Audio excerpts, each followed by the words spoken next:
Hello दोस्तों, KRN heat exchanger का IPO आ चुका है। और मतलब आप 25 से लेकर 27 तक में आप अप्लाई कर सकते हो आईपीओ में। क्या क्या की पॉइंट्स हैं इसके बारे में डिस्कस करेंगे।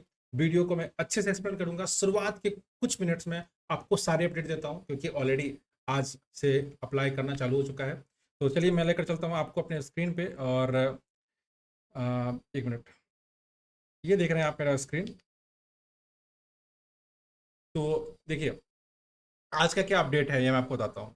आज जैसे ही आईपीओ का समय आया, आईपीओ लिस्ट होने का, सॉरी अप्लाई करने का, तो क्या हुआ कि 30 मिनट के अंदर ही लगभग फुल्ली सब्सक्राइब हो गया ये। और अपने जितने इसके हैं उससे 10 गुना ज़्यादा सब्सक्राइब हो चुका है। तो ऊपर आते आते अभी सोचो 25 है, फिर 26, फिर 27, 3 दिन टाइम है हमारे पास अप्लाई करने का। उसमें ये आलम है। उसके बाद क्या हुआ है कि ग्रे मार्केट प्रीमियम इसका बता रहा है 239, 108% माना जा रहा है कि इशू प्राइस के ऊपर ये लिस्ट होगा। ठीक है। प्रोजेक्टेड प्राइस बताया जा रहा है 459, और जबकि इसका अभी 209 से 220 तक का प्राइस बैंड में अभी आप खरीद रहे हो, यानी कि 65 शेयर खरीदने के लिए आपको देने हैं 14,300 रुपीज। अब क्या हो रहा है, अब यहाँ पे रिटेल इन्वेस्टर जो हैं वो, जो HNI है वो 13 लॉट तक ले सकते हैं। इसके आगे जो बात हो रही है यहाँ पे वो ये हो रही है कि आईपीओ 342 करोड़ का लेके आ रहे हैं, जिसका मेन पर्पस जो है नीम राना एक जगह है अलवर में, अलवर राजस्थान में। वहाँ पे ये सेटअप करने वाले हैं एक मैन्युफैक्चरिंग प्लांट, और जिन बाकी जनरल कॉर्पोरेट पर्पसेस के लिए। ये मैं आपको आज का जो अपडेट है वो बता रहा हूँ, क्या क्या इस बारे में है। और भी बहुत कुछ है, फिनेंशियल इसके बहुत अच्छे मुझे लगे।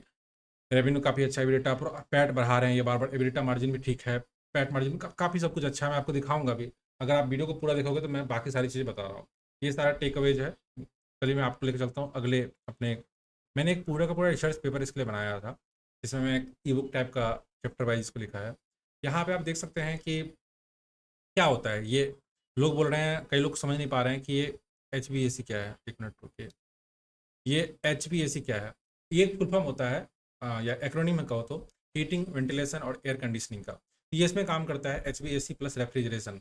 जैसे कि मान के चलो आप AC और रेफ्रिज, जो रेफ्रिजरेटर होता है वो, इन दोनों के फील्ड में काम करता है। नीम राणा के बारे में मैंने बता दिया आपको कि वहाँ पे एक प्लांट सेटअप करने वाले हैं।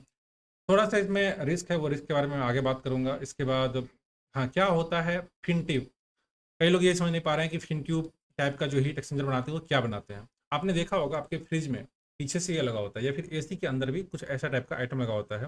ये काम क्या करता है जनरली, ये हीट को एक्सचेंज करने का काम करता है। यानी कि कूल, जैसे आप AC लगाते हो तो कूल एयर जो होते हैं आपके अंदर की तरफ आते हैं, और जो हीट एयर होते हैं, हॉट एयर, वो बाहर की तरफ जाते हैं। इसमें दो चीज़ें काम करती हैं जो ये बनाता है, मैं आगे आपको लेके चलता हूँ। हाँ, ये इवापोरेटर कॉइल, ये जो मेनली इनका जो प्रोडक्ट है वो है इवापोरेटर कॉइल, ये बनाते हैं। और कंडीशनर कॉइल। इवापोरेटर कॉइल से इनका जो रेवेन्यू है वो 37.4% है। टोटल रेवेन्यू का ये यहीं से आता है। ये क्या करता है, ये इनसाइड AC जो चलता है ना आपका, उसमें जो AC के अंदर वाला जो यूनिट होता है, 2 यूनिट होते हैं AC में, स्प्लिट AC में। जो इनर यूनिट होता है उसमें यूज़ किया जाता है इवापोरेटर कॉइल। ये आपको क्या करता है, जो भी हॉट एयर आपके रूम के अंदर है उसको एब्जॉर्ब करके, उसको जस्ट मिनट सॉरी, उसको एब्जॉर्ब करके ये बाहर की तरफ फेंकने की कोशिश करते हैं। और कंडेंसर एयर कॉइल जो होता है उनका काम होता है कि आउटसाइड एयर AC में यूज़ किया जाता है ये। इस चीज़ से ये जो बनाते हैं, इनका रेवेन्यू 55% है। तो देखो आप ये दोनों को अगर मिला देंगे तो लगभग 90% रेवेन्यू जो इनका आता है वो इसी दोनों आइटम से आता है जो बनाते हैं। और अपनी इंडस्ट्री में इनके कंपटीशन में कोई और लिस्टेड कंपनी नहीं है। होंगे, पर लिस्टेड कंपनी में ये अपने, यानी कि मोनोपोली है। यहाँ पे अगर आप इसको देखोगे तो इसकी मोनोपोली है। ठीक है। तो यहाँ पे आप देखिए, इसके आगे मैं चलता हूँ फिर। फिर ये सब मैं बता चुका हूँ आपको, ये भी मैं बता चुका हूँ। आगे चलता हूँ।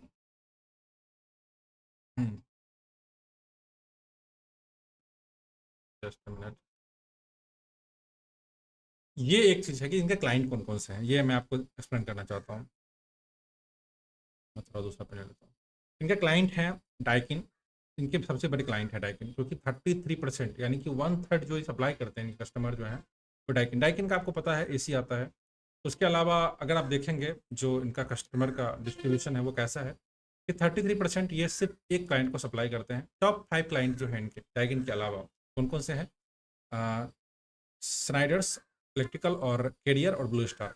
ये जो बाकी के तीन है, मतलब कितने हो गए? डाइकिन इसका एक दो तीन, मतलब तीन अलग इसके अलावा और एक और कोई है, उनको मिला के टॉप 5 जो इनके कस्टमर्स हैं उनके पास ये सप्लाई इनका टोटल है 55% का।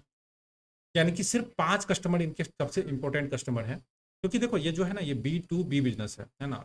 B2B2C कर सकते हो आप कि ये एक बिजनेस है, ये सप्लाई करते हैं इन बिजनेसेस को जो एसी बनाती हैं, जैसे डाइकिन, कैरियर। कैरियर का एसी मेरा लगा हुआ है, मेरे यहाँ है ब्लू स्टार का एसी। और वो फिर बिजनेसेस आपको एज ए सी सप्लाई करती है एज ए कस्टमर। तो ये B2B2C कर सकते हो इसको। ये इंपॉर्टेंट क्यों है क्या रन? क्योंकि अब जो ये सब कस्टमर क्यों इंपॉर्टेंट है? क्योंकि यही मेन कस्टमर है। आप सोचो अगर इसको डाइकिन ने छोड़ दिया, यही रिस्क है आपका। डाइकिन ने अगर इसको छोड़ दिया तो 33% इनका जो सप्लाई चेन हो गया। तो अगर ये टॉप 5 लोगों ने इनको इनके पास से छोड़ के कहीं और चले जाते हैं कंपटीशन में, तो फिर इनके साथ इशू हो सकता है। इसके बाद इसके अलावा इन्होंने मतलब कुछ छोटे छोटे कस्टमर्स बनाए हैं जो कि लगभग टोटल ओवरऑल 115 कस्टमर है। ये पिछले साल से, पिछले ईयर से बड़ा है। कुछ इन्होंने एक्सपोर्ट भी स्टार्ट किया है। 14% ये एक्सपोर्ट करते हैं। जैसे कि देखो इनका जो डोमेस्टिक सेल है, यानी कि एशिया वाइज सेल है, इंडिया में जो सेल है इनका 85% है। अदर जो एक्सपोर्ट करते हैं वो 14% एक्सपोर्ट करते हैं, बाकी 0 पॉइंट अदर जगह से इनका बिजनेस आता है। इसके बाद हाँ, एक चीज़ और रिस्क फैक्टर है जो मैं अब यहाँ पे डिस्कस करना चाहता हूँ। पहला रिस्क फैक्टर है raw material risk. Raw material का रिस्क क्या है? क्योंकि ये जो आइटम यूज़ करते हैं वो नॉन फेरस आइटम होता है, जैसे कि कॉपर एंड एल्युमिनियम यूज़ करते हैं ये जनरली, जो हीट के लिए बहुत, मतलब हीट एक्सचेंज के लिए काफ़ी ज़्यादा यूज़ में आता है। अब इनका जो कॉस्ट ऑफ गुड्स है वो ही 22,000 करोड़ का है और रेवेन्यू इनका आया है 30,000 लाख, सॉरी 30,000, ये लाख में, करोड़ नहीं है, लाख है। तो 22,000 इनका कॉस्ट पड़ जाता है सिर्फ और सिर्फ गुड्स का, जो रॉ मटेरियल मंगाते हैं।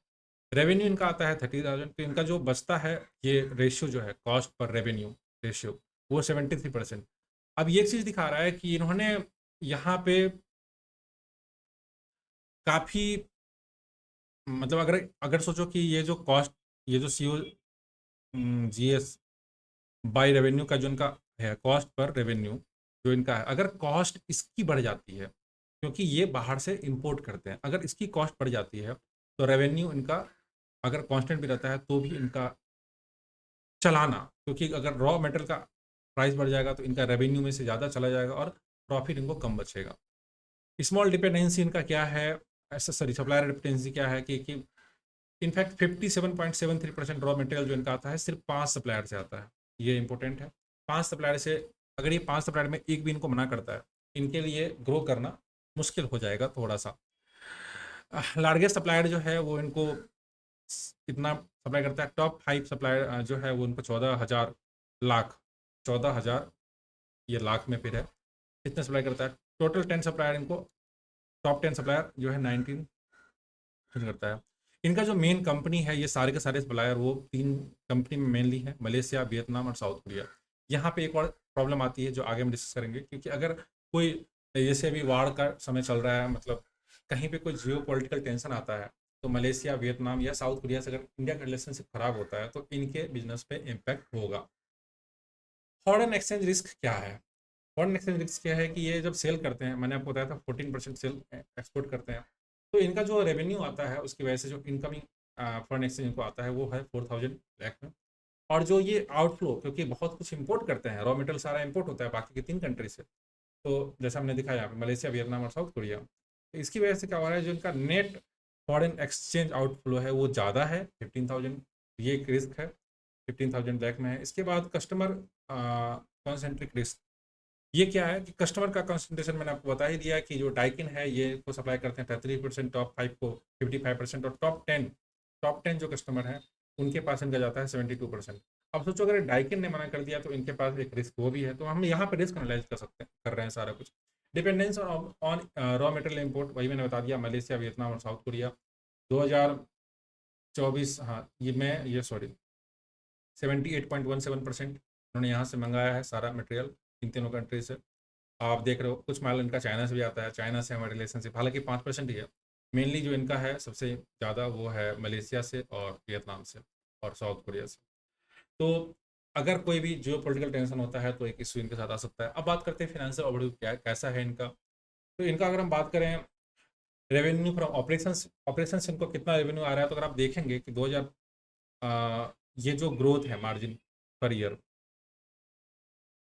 revenue from operation increasing steadily and from 2020 to 2021 company revenue has increased 25.46% annually। हर साल ये 24% मतलब 25.46% बढ़ रहा है इनका रेवेन्यू। तो ये एक अच्छा साइन है। प्रॉफिटेबिलिटी की बात करें, अगर पैट की बात करें हम, तो पैट इनका भी वो भी इंक्रीज हुआ है 54.52%। अगर आप देखेंगे यहाँ पे तो ये मार्जिन कैसे इंक्रीज हो रहा है हर साल वो आप देख रहे हैं। उसके बाद एबिलिटा की अगर बात करें तो एबिलिटा भी इनका 19% के आसपास रहा है पिछले फाइनेंशियल ईयर में।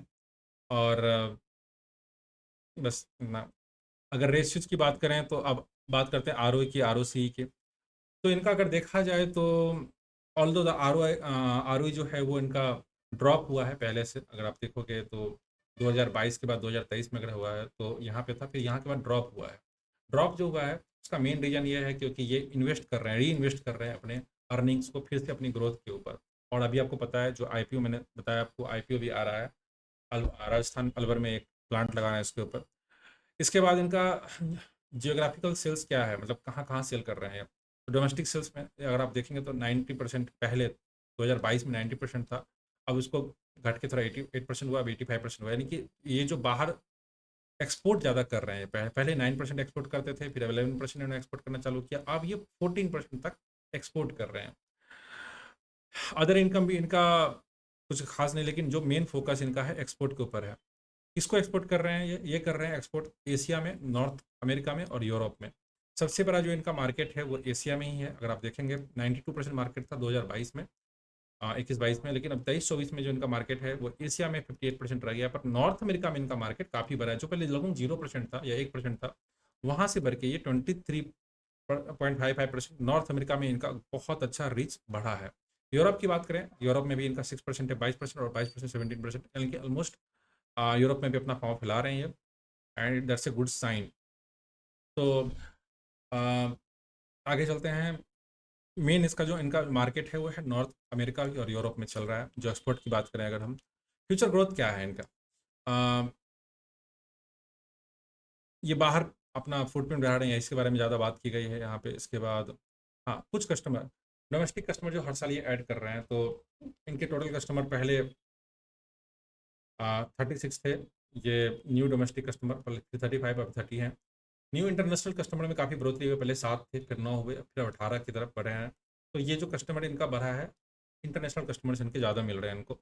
और यही रीज़न बताती है कि ये इनका जो, अगर देखो अगर बाहर ये सप्लाई कर रहे हैं तो डेफिनेटली ये क्वालिटी के ऊपर काफ़ी काम कर रहे हैं।